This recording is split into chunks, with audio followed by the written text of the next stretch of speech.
Құрметті көрермендерім, енді екінші бөлім деп айтайықшы. Жаңағы әдет ғұрып, дәстүр, ата-бабамыздан келе жатырған қаншалықты бала тәрбиесіндегі үлкен орын алатын кәдімгі жора-жорықтар ғой. Соны мама мана бірінші бөлімімізде айтып кеттің ғой, жаңағы баланың өсіп жетілуі, әбден аяқтанып, қоғамға қарай өтуі үлкен бір дәстүрмен, өнермен, тәрбиемен келеді ғой. Соған байланысты жақсы жазбаларым бар деген едіңіз ғой. Дұрыс.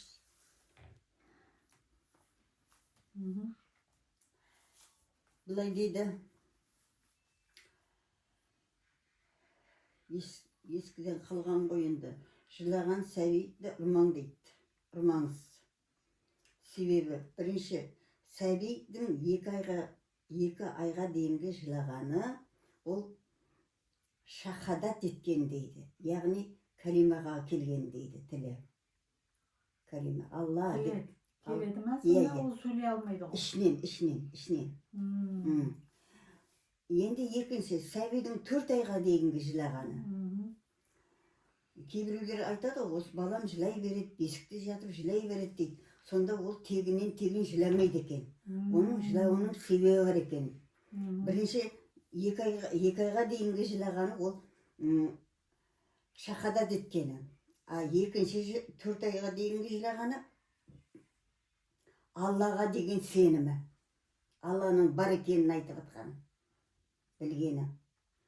Үшінші, сәбидің 8 айға дейінгі жылағаны пайғамбарымызға салауат айту.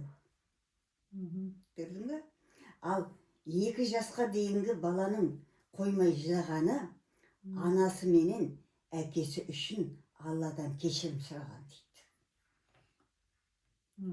Ал енді сонда қандай сәби деген сезімтал болып тұр ғой, біліп тұр ғой. Мама, енді бұл сөздердің дәстүрлі наным, сенім, халықтың айтуынша жүрген наным сөздер ғой, Енді қараңыз, енді мен ғылыми тұрғыдан қарайтын болсам, 2 ай дедіңіз ғой, 2 айдағы бала шахадат айтады. Ол қайдан шахадат айтады? Ал менің оқып, жаңағы, енді көп жағдайда бала тәрбиесінде көп зат оқисың ғой, сонда бір білетінім, жалпы бұл шариғатқа келетін, иман келтіретін жаңағы жасау керек дүниелер емес, бірақ халық сеніммен өскен ғой, енді дұға етеді, дұғаның бір түрі деп айтады. Жаңағы керісінше 2 айдағы бала жылай беретін болса, ол құрдан құр жыламайды ғой, қай балада. Ол қоймастан қол-аяққа тимей жылайтын болса, онда үлкендер айтатын көрінеді. Мына балаға неге қарамайсыңдар? Калимасына келтіріңдер деп айтады. Сол кезде шахадат, жаңа өзіңіз айтқандай, құлағына барып, керісінше үлкен кісі калимасын илаллах деп, жаңағы калимасына келді. Расуллах деп, калиманы жаймен деп оқып жібереді екен. Сол кезде жаңағы балаға рухани тыныштық келеді екен. Ол баланың оқып отырғаны емес, баланың құлағына үлкендер жаңағы айтады, калимасына келтіріп жаймен сыбырлап айту керек екен. Сол кезде бала рухани тынышталып, жақсы ұйықтап кетеді екен. Енді бала неге жылайды?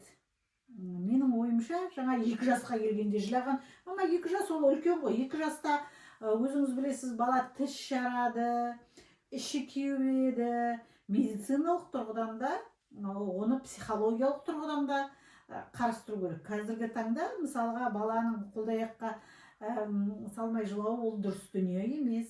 Оның жаңағы қандайда бір денесінде бір түсініспеушіліктер болып жатыруы мүмкін. Стрессті тек қана үлкен адам біздер алмаймыз ғой. Осы деген 40-нан жаңа шыққан баланы қазіргілер деген тойды балаққа апарып жүреді, түннің ортасында алып жүреді, түннің ортасында ымырық уақытта баяғыдан осы тыйым сөздерді, наным сөздерді мен кішкентайымнан атамның, өзімнің анамның қасында отырып көп айтады. Айтып отырмын ғой, мамам өзімді ол жаңағы ерте шығып кетіп, сіз қосап жұмыс істеу кезінде мен көрнекілер жасадым, уақытым болмай қалды емес. Мен ол әңгімелердің барлығын анам мен атамның, әкемнің қасында отырып, кәдімгі осы күнбе күнгі тіршілікте қолданып отырған сөздерден білемін, бұндай наным сөздерді. Сол кездерде айтып отыратын. Атамнан білемін, атам намаз оқыды. Атаммен бірге жаңағы біздер баламыз ғой, жаңа қазіргі нелерде көрсетіп отырады ғой, видеоларда. Атаммен тұрып бір намаз оқып. Атамның барлық көкемнің атынан бастап Хакима атынан бастап сол Құраннан қойған. Біздің балдардың Ғазиз дегенде, әкемнің Құраннан алып атам. Сонда бұл наным сөздердің тағы қолданатын жерім, мама менің өмірде адамдарға жақсылық қана ойлау, ниет түзеу болу, жаңағы енді неге калиманы жаймен ғана келтіріп шахадат айту керек дегенде, сыбырлап қана дегенде, балаға рухани бір жағынан тәрбие беру. Енді оны діні танымда, исламда бұндай негіз жоқ деуі мүмкін, бірақ бала тәрбиесінде ырым орындағанда дұға. Мысалға мен дұға тілекті жақсылап тілеген дұға тілектерім, жол сапарына байланысты, қандайда бір сынның үстіне келіп тұрған кездегі дұға тілектерім үнемі қабыл болып жатады. Ол да менің үлкен атам, Алмат атамның жаңағы діни тәрбиесінен келген ұғымдарым. Сонда ниет көбіне мен өзімнің жолдастарым арасында, жалпы қоғамдағы араласатын жан жағымдағы адамдарға айтатыным, ниет таза болсын. Ниет дұғада болыңыз. Оның бәрі тазалық, жаңағы айтып отырған рухани мәдениет деп айтуға болады. Рухани жаңағы тазару, рухани жаңағы тәрбие деп айтуға болады. Меніңше жаңағы жылағанда баланың жаңағы тыныштандыру дегеннің өзі, жаңағы калимасына келтіру дегеннің өзі сол ұғымдарды білдіретін сияқты. Содан басталады емес дегенде сол кішкене тал бесіктен, кішкентайынан адами қасиет, адамгершілік айта берсеңіз, енді біздің ұлы халқымыз деп айтайықшы, осының барлығын түп санамызға сіңіріп кеткен ғой. Қазір үлкеннің алдын кешіп кетпеу, кішіге ізет көрсетіп тұру, жақсылық ойлау, тіпті саған жамандық жасап тұрған адамға жақсылықпен қайтару дегеннің өзі. Жақсылыққа жамандыққа жақсылық тәрбиелеу керек. Сонда бақыт өзің соңынан ереді. Мамам айтатын еді, таспен атқанда аспен ат.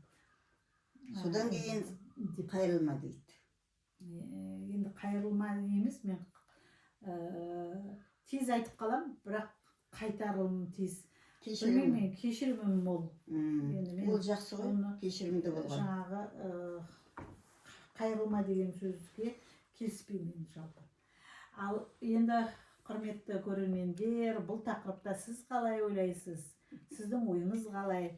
Жалпы сіз қандай жаңа діни нанымдарды зерттеп жүрсіз?